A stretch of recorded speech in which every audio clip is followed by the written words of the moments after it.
Smooth, smooth, smooth. My name is Andrew Short. I'm a curator of entomology in the Biodiversity Institute and an associate professor of ecology and evolutionary biology. My last big trip was in Guyana and with WWF. So we were looking at impacts of a new mining road that was being put in through an otherwise pristine area.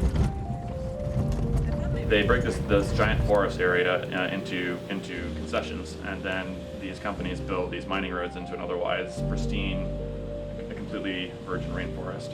And so we had an opportunity to sample right at the end of where the road was going in. So like the road was only been there for about 2 or 3 weeks, which is an area that normally would be inaccessible. And also we're trying to gather data on what animals and plants are there before the area is kind of more disturbed with these kinds of forestry concessions. You might think, oh, you find a lot of insects in your water, that's like, oh, that's disgusting, like I don't want to drink water with a lot of insects in them.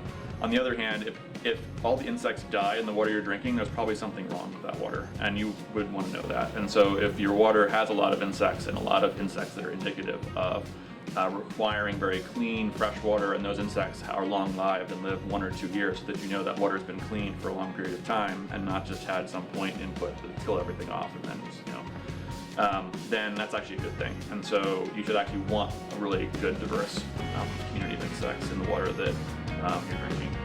I mean, not actually in the water. That was a great example. Yeah. One very basic thing is if you're trying to set conservation priorities, so if you're trying to say, okay, we're going to create a national park, where should we make it? Well, it would be better if you had information on your country so you knew like what areas were of the most concern, what areas were the most fragile, what areas contained the most biodiversity that you wanted to preserve. So a lot of these surveys, just getting this baseline information is important for policymakers to understand and make better decisions about their own land. So if you know that this particular forest has 20 species and this other particular forest has 10 species, well, maybe that will help you make a decision on which one is more important to preserve first.